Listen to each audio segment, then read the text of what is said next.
Hello, welcome everybody. All right. Hello, I'm Scott Perkins. I'm the co-director for Operations and Development at the Center for Medicare Advocacy. And it is my pleasure to welcome all of you here to the 12th Annual National Voices of Medicare Summit.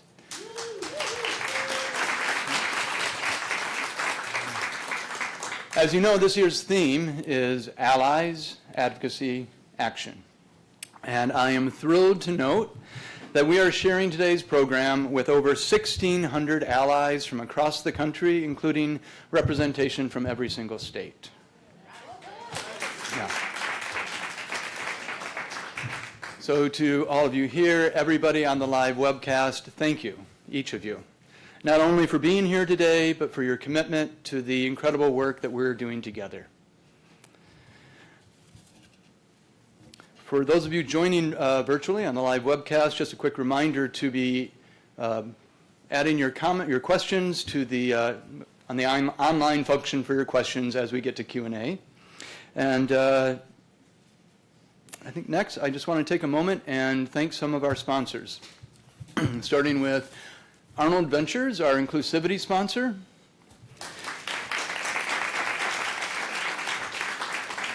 It is because of their support that we are able to share the summit with 1,600 allies. We are able to share it widely and at no cost to attendees. So we thank you for that support.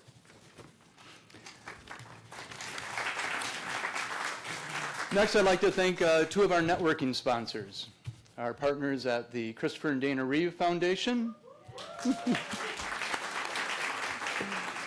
and our good friends at Rothkopf Law Group, who are celebrating 25 years of providing advocacy in New Jersey and Pennsylvania. Thank you.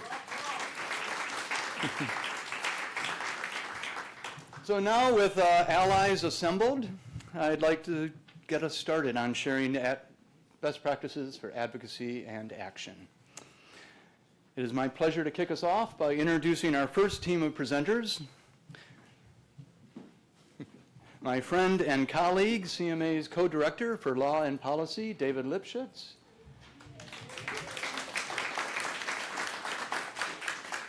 And Tricia Neuman, Senior Vice President and Director of Medicare Policy here at KFF. Please join me in welcoming these two stellar advocates as they frame the day for us. Hello, everyone. Thank you, Scott, and thank you, Tricia, for joining us once again and for all the fantastic work that KFF does, keeping us informed about Medicare and Medicaid and the Affordable Care Act and health care in general. And Scott, it just occurred to me when you said Allies Assemble that was a play on the Avengers, right? Okay, I got that one. All right, good, good. We've had the good fortune of having you multiple years. Might seem tedious to you, but it's a benefit to us. Fantastic. Helping us set up the day for this conference by talking about different Medicare issues. Today we're going to do things a little different. Medicare is in the name of this conference. It's in the name of our organization. It's in your job title. But we're not going to start off talking about Medicare. Rather, we're going to talk about Medicaid. Because there seems to be a lot going on at the moment with Medicaid. So I thought long and hard how to phrase my first question to you. I drew on all my years of experience in health policy to craft the question for you, and here it is. What the hell is going on right now? This was not scripted, just to say the obvious. Yeah. First of all, I think I need to say welcome to KFF and the Barbara Jordan Conference Center. It is always great to have you here. So welcome, everybody. A lot of old faces, some new faces. So yeah. I've had the pleasure of coming to the summit for, I guess, a dozen years. And this is the first time I've been asked about Medicaid as an opening question. And it's because while we're here with the Center for Medicare Advocacy, There's a lot going on with Medicaid as we speak. There are significant reductions to Medicaid that are being passed by House committees at this moment. There are changes in rules that are going on. We're talking about close to $800 billion in Medicaid cuts. And at least a part of these cuts and rule changes have a direct effect on people with Medicare. So that is why we're here. We're here to talk about Medicaid, to understand the connection between sort of what's going on in the ecosystem and what it means for the people who we all spend our time working for. Great. So let's briefly talk about what some of those Medicaid cuts are before then turning to people specifically with Medicare and Medicaid. So what's on the table as part of this reconciliation process that's designed to try to find funding for various priorities of the administration, including extension of 2017 tax cuts, different border security, defense priorities. In order to do that, Congress needs to find a way to pay for it. This is part of the process. A lot of cuts are on the table. What are some of them with respect to Medicaid? Well, one of them that has more of a direct effect is the eligibility and enrollment rule, which is really adding without it, there will be more red tape for people, making it difficult for people to get Medicare savings programs benefits and connect that to low-income subsidy benefits. So that's one thing. We can talk more about that or not. That's on the table. But that's significant savings, which also includes other populations. There are work requirements, which we think of like, well, that's not really a problem because it's for people under age 65. But if you broaden your lens a little bit and you're not just focused on people 65 and older, there are about 20 million people who are 50 and older who do get Medicaid benefits. And so it's this group of older people, 50 to 64, who could be affected by work requirements. This is a group that may or may not have difficulty finding a job. It's not so easy for older workers to find jobs. These are people caring for their aging parents. So it's not just younger people who are affected by that, it's older people too, even if these are not necessarily people 65 and older. There are broader cuts to Medicaid that may or may not affect the Medicare population, but they could, and we can talk about it, because if states are under greater fiscal pressure because of the magnitude of cuts that are coming their way, then states will have really tough decisions to make. Do they cut optional benefits? Do they cut optional populations? Do they cut payments to providers? Or do they raise taxes? None of those are easy choices, and they all have implications depending on who you're most concerned about. Should we go on? Yeah, well, let's circle back to those Medicare-related ones in a moment. But you mentioned work requirements. There are also requirements for more frequent eligibility checks, which have really just been shown to cycle people off of Medicaid coverage, including those who are eligible for it, but for whatever reason can't complete the paperwork in time. There's going to be required cost sharing, if this goes through, for those in expansion Medicaid with incomes over 100% of the federal poverty level. There's going to be a freeze on states' ability to collect additional taxes from providers, which most states use to supplement their Medicaid funding. There is a freeze on the requirement of minimum nurse staffing ratio in nursing homes, which would have led to a lot, I think, better care, better outcomes, as Toby can certainly inform us about. We're going to talk a little bit more about the provisions directly related to Medicare, and there's a lot of good work being done by a lot of Medicaid advocates to raise awareness of these issues. But since Medicare is in both of our names, not our personal names, but that would be a good gimmick, wouldn't it? Tricia Medicare Neuman. I think that flows quite nicely. The Congressional Budget Office has estimated that the impacts on Medicaid would likely lead to 8.6 million people becoming uninsured by 2034. And if you add in the fact that Congress is unlikely to extend certain credits for the Affordable Care Act and finalize a certain rule, that could be up to 13.7 million people who will be uninsured as a result of these policy changes as of 2034. So just as in life, oftentimes if someone makes a change over here, it has both intended and unintended consequences over here. So let's talk specifically about people with Medicare and Medicaid. I know you have a lot of good data for us. I'm going to pick up the clicker, move to our first slide. Let's first, oh, that's not the first slide. Let's first talk about who we are talking about. Okay. Who is duly eligible for Medicare and Medicaid? I should just say, David would not let me come here without having some slides. He thought I... So, I mean, the big picture here is we're talking about roughly 12 million people. These are the lowest income people on Medicare. They generally have low assets. It's about 1 in 5 people nationwide, and it's about 1 in 5 people on Medicare. Just one thing to notice here that doesn't get enough attention, which is people under age 65. A much larger share of this population relies on Medicaid to supplement Medicare. So this is a group of people that could be particularly vulnerable to reductions in benefits that are optional benefits, home care benefits, caregiving benefits, that not only make Medicare work, but make their lives work by supplementing Medicare, because, as you all know well, Medicare doesn't provide extended home and community-based services. Medicare doesn't provide caregiver support or the kinds of services that are needed. So I just want to emphasize that one particular point. Thank you. Now we will move on to your slides, which was a great idea to include in this Thank presentation, you. by the way. Thank you. I thought of that. Yeah. That's a snapshot of who the dual eligibles are, but what does Medicaid spend on people who are dually So eligible for Medicaid? I'm sure you all have seen this before, but I think what is important to point out is the population of people who have Medicare and Medicaid account for a disproportionate share of Medicaid spending. Those are the right two bars. Sometimes we think about that within Medicare, but because Medicaid cuts are on the horizon, I think it's important to look at the for me, that's on the right side.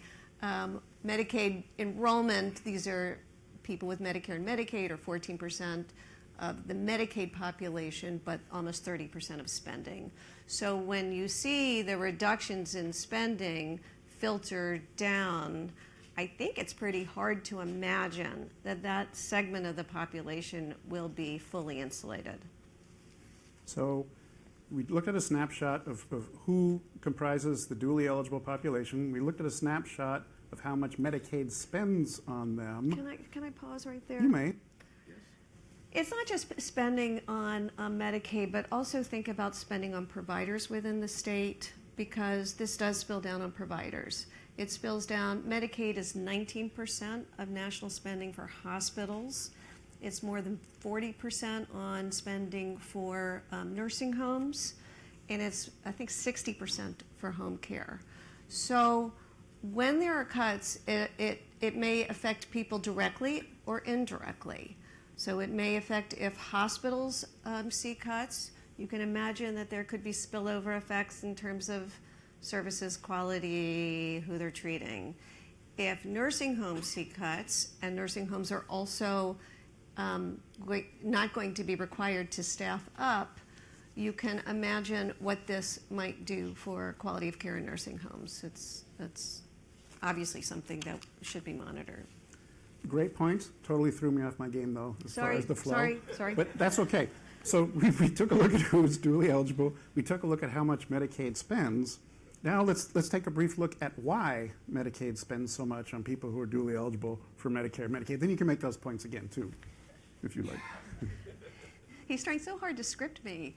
I mean, again, I feel like this is a little bit known to this audience, but if you look at the top green bars, so the green bars are characteristics of people with Medicare and Medicaid. The blue bars are people with Medicare but not Medicaid.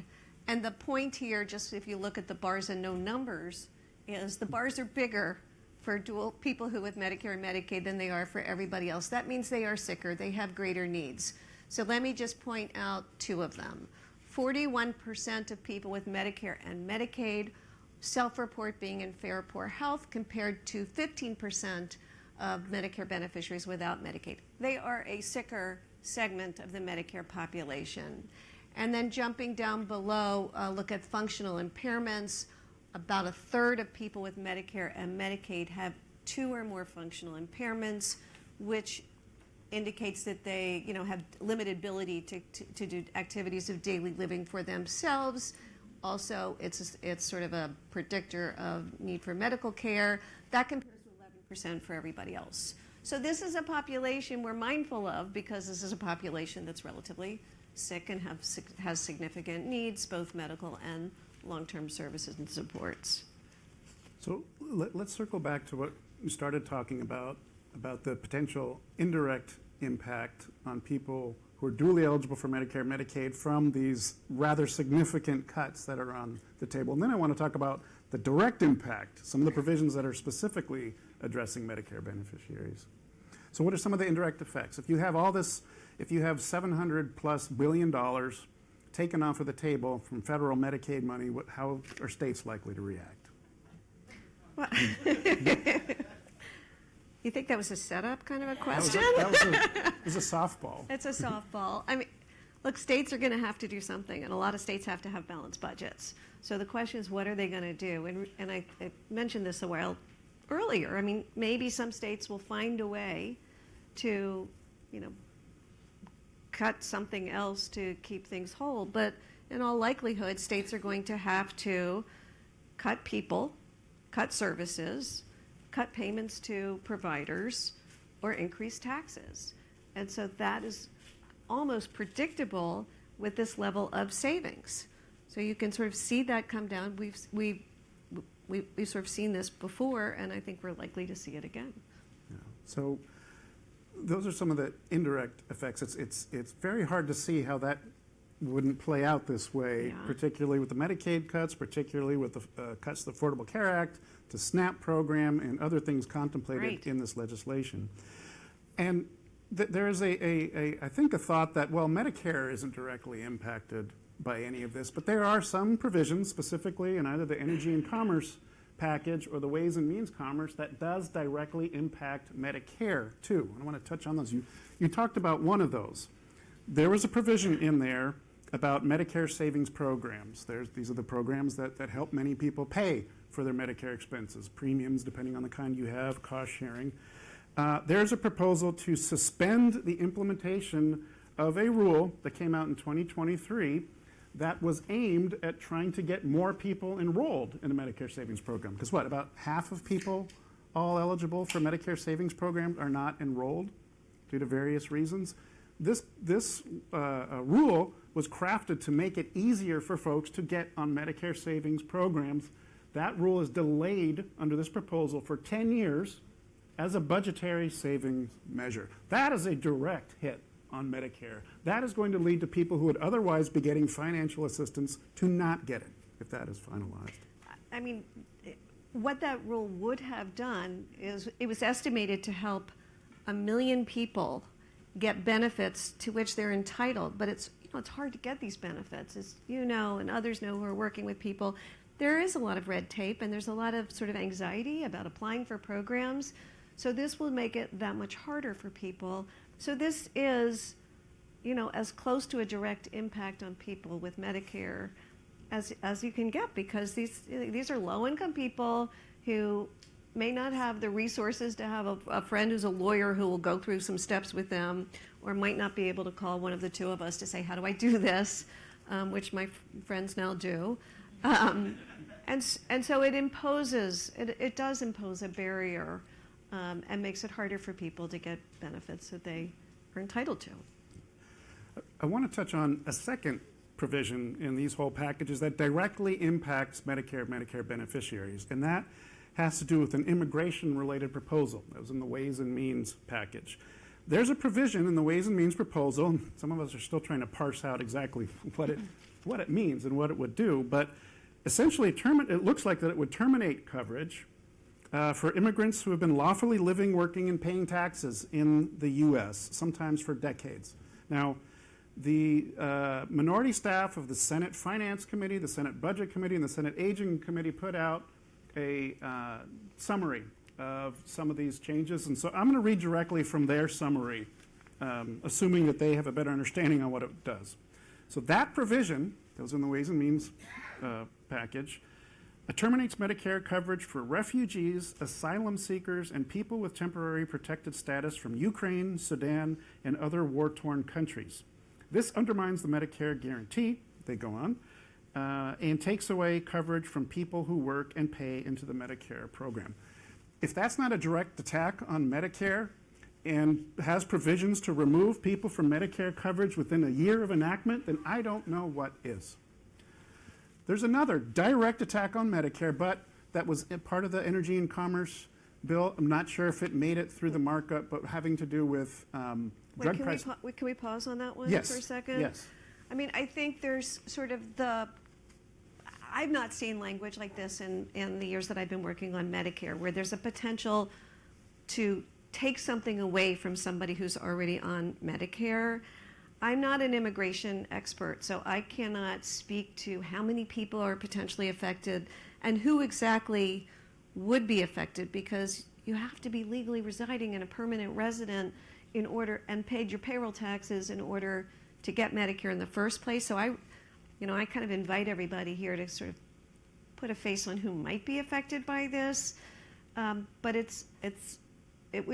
the other thing that worries me about this is it authorizes the Social Security Commissioner to identify people who might meet the criteria defined in this language and notify them that their benefits are being terminated. And with the exchange of data that's going on at a pretty high level with immigration, my larger concern is that people who are here legally and entitled to Medicare may get pulled, I'll say accidentally, that they shouldn't lose their benefits, but they do because of a mistake.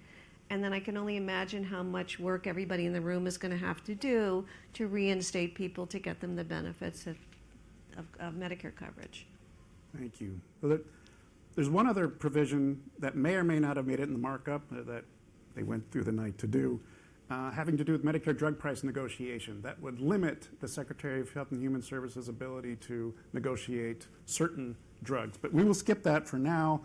We're going to hear a lot more about all of this soon. But I think one other point for dual eligibles is that these changes that are all on the table, that are very, they are in play. They are being debated at the moment. It's not just going to impact a small group of people in isolated parts of the country, right? People with Medicare and Medicaid are everywhere. We've put out this map, which is congressional districts, so that members of Congress could know how many people in their districts do have Medicare and Medicaid. So a couple points. One is duals are everywhere. They're in every district. And then the other point I want to make is that we've also put out a lot of polling, and I'm sorry I didn't bring polling here, but Medicaid now polls really well. People who are Democrats, Republicans, independents don't want to see Medicaid cuts.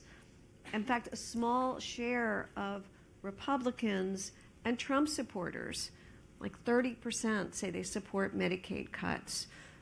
What has happened over the years is more and more people know people who are covered by Medicaid, either in their family or their friends. And so the idea, the prospect of a Medicaid cut gets very scary. And I think, and this might be something you want to talk about, that is why it's being framed more as fraud, waste, and abuse, because I think there is an understanding that Medicaid coverage really matters to people. Yeah, and the point about fraud, waste, and abuse is a lot of the proponents of these policies couch it in terms of we're just going after the bad guys, we're just going after fraud, waste, and abuse. But KFF has put out papers on both fraud, waste, and abuse in Medicare and Medicaid, and essentially there's not much there. There is some, but a lot of it's incorrect paperwork, and by no means is there a level of fraud, waste, and abuse to justify the level of cuts that are currently on the table. And one last point about Medicaid. As a lot of people know, it has different names in different states. A lot of people might not necessarily realize that their Medicaid is being cut. They might be on TennCare, they might be on Husky Care, they might be on Sooner Care. So it's important if you're in a state that uses a name other than Medicaid, to make sure people know what the Medicaid program is locally. Now that is a very quick and dirty overview of some of the most pressing things going on in the health policy world at the moment. A cut to Medicaid is a cut to Medicare. But now, in our remaining minutes, let's turn back to our comfort food. Let's talk about Medicare. I thought you were going to mention grits, because that's Grits. my comfort food. Really, where'd you grow up? My mom was from Alabama. So. Okay. All right. Yay for Alabama. Let's turn back to kind of a general, broad picture of the Medicare program, and one of the biggest dynamics that is happening in the Medicare program is its privatization. You know, Medicare, of course, just for the basics, right? People have the option of enrolling in a private Medicare Advantage plan or in sticking with traditional Medicare. What is happening with that dynamic now, and why? Okay, well, as you can see here, more than half of all people in Medicare are now in a Medicare Advantage plan. Medicare Advantage enrollment has been rising quite rapidly. It is projected to continue to rise rapidly. This is happening for a lot of reasons. It's happening because Medicare Advantage plans are able to offer extra benefits that people find are super appealing. Who wouldn't want vision, hearing, and a gym membership? For real. They do this without charging an additional premium. They also are able to offer reduced cost sharing. So that is all very appealing. They're able to do this in part because of the current payment system, which MedPAC has pointed out has Medicare paying roughly 20% more per person who enrolls in a Medicare Advantage plan than for people in traditional Medicare. That's roughly $80 billion this year, just in 1 year. So there's money in the system, and there are requirements for plans to put money back in the form of offering extra benefits, so people are able to get these extra benefits and not pay for it, and that's appealing. Also, it's one-stop shopping, and let's face it, Medicare's gotten way too complicated, and if you can sign up for one plan instead of A, B, let's see, Medigap G or whatever, and then Part D and all the plans there, this is you go to one place. But I think I'd like to emphasize a little bit the half of all people who are not in Medicare Advantage, because I think in some ways, like in Cinderella, that's like the stepsister. It's Cinderella, because... That brings up the next slide nicely. Thank you. That brings up the next slide. Traditional Medicare hasn't gotten a lot of attention. Medicare Advantage is the shiny nickel. There's lots of talk now about building up Medicare Advantage, using Medicare Advantage to provide more extra benefits. It's sort of the pathway to the future. I think if there should be a discussion about what should be the role of traditional Medicare, how should traditional Medicare be strengthened so it is an option for people in it, relative to Medicare Advantage. And I just want to point out, because we just put this out, my colleague Jeannie Fugelston-Binick did this. She was looking at rural beneficiaries, and 58% of rural beneficiaries in really rural areas are in traditional Medicare.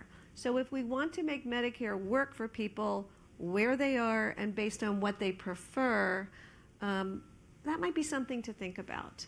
And it's not something that's getting a lot of attention. And on sort of along those lines, there has been some discussion about what the Center for Medicare and Medicaid Innovations might do in the next few years. And there's talk about default enrollment into Medicare Advantage for people newly coming on for Medicare. That will no doubt accelerate the trend that we saw in the last slide and increase the number of people who will be in Medicare Advantage. They will probably have the option to switch plans or opt out, but I kind of leave it to you who are working more closely with people to figure out how that will actually work. We also, just to put out a plug, we put out a paper that just raises a ton of questions. If the government is going to assign people to plan, how do they decide which insurers get which people?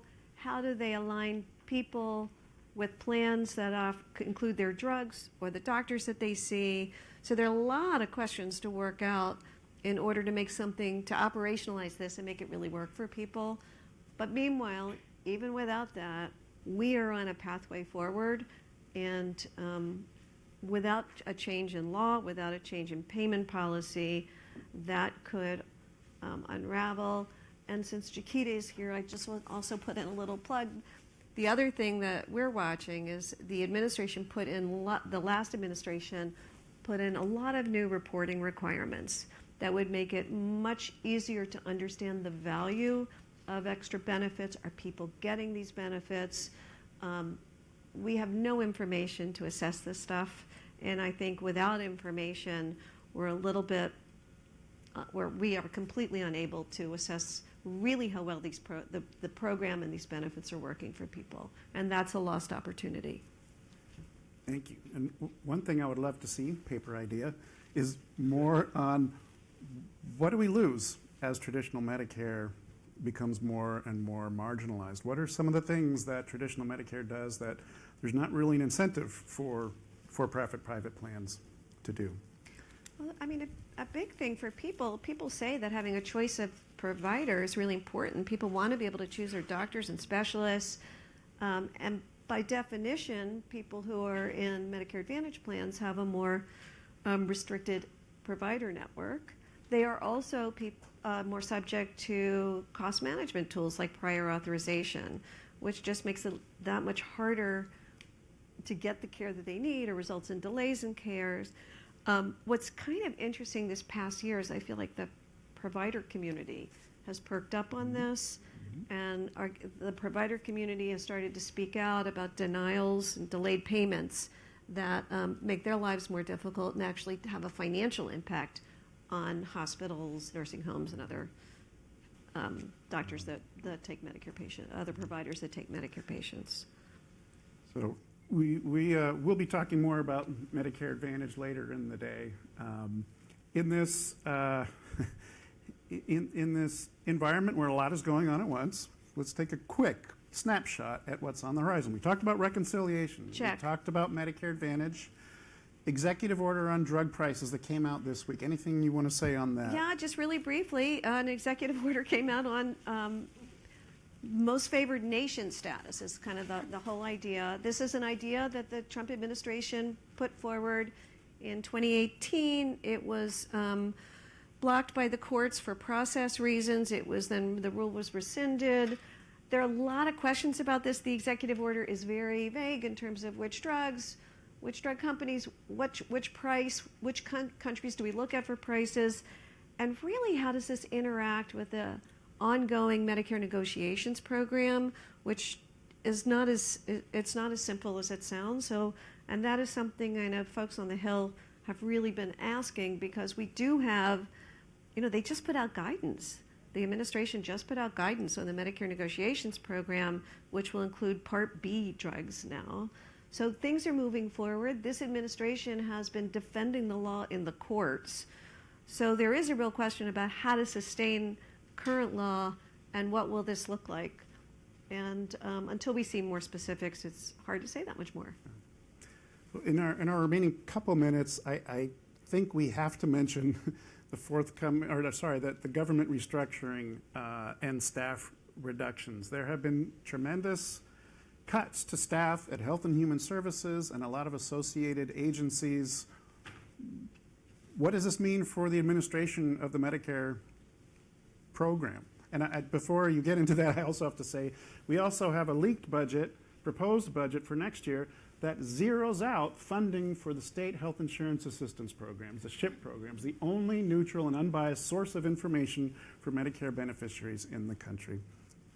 Your thoughts in 10 seconds or 15 seconds. Okay. Yeah, I can't no even pressure, do that. no pressure. I'm freaking out here. There's not only what's going on within HHS, because there are a lot of offices within HHS that have direct roles in supporting Medicare.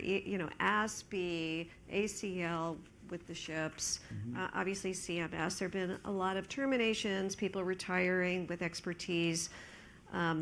But I also want to point out that Medicare relies on the Social Security Administration to do a lot of work in signing people up, working eligibility, premiums.